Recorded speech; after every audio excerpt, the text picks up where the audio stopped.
Welcome back to the School of Soul, the social series. I'm ADELINE Atlas, and today we're unlocking the strategy of raising your prices without losing the trust, loyalty, or sales you've worked so hard to build. Raising your prices isn't just about picking a bigger number. It's about upgrading the experience your brand delivers so the new price feels justified, earned, and natural to your audience. If you raise prices without upgrading the experience, you trigger doubt. But if you upgrade the experience alongside the price, you trigger excitement.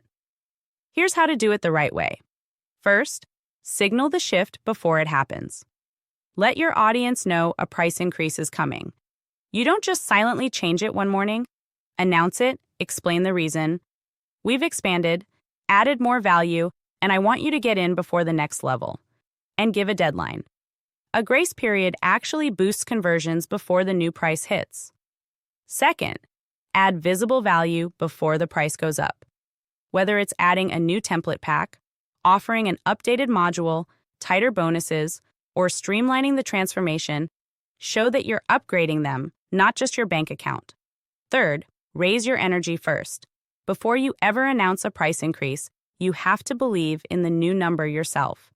If you secretly doubt whether you're worth it, that hesitation leaks into your messaging and repels sales. Stand firm. If you've grown, your pricing should grow with you, or your business becomes your own bottleneck. And finally, treat your early buyers like royalty. If someone bought at the original price, honor that. They were early believers. You don't need to penalize them. Celebrate them. They are the foundation of your new era. Raising your prices isn't risky when you do it with leadership. It's a natural evolution. And your real audience will cheer you on when they see you leveling up the experience for them too. Final tip. Price increases don't lose loyal buyers. Lack of communication and visible value loses buyers. Lead with clarity, confidence, and genuine upgrades. And your price will rise right alongside your audience's trust.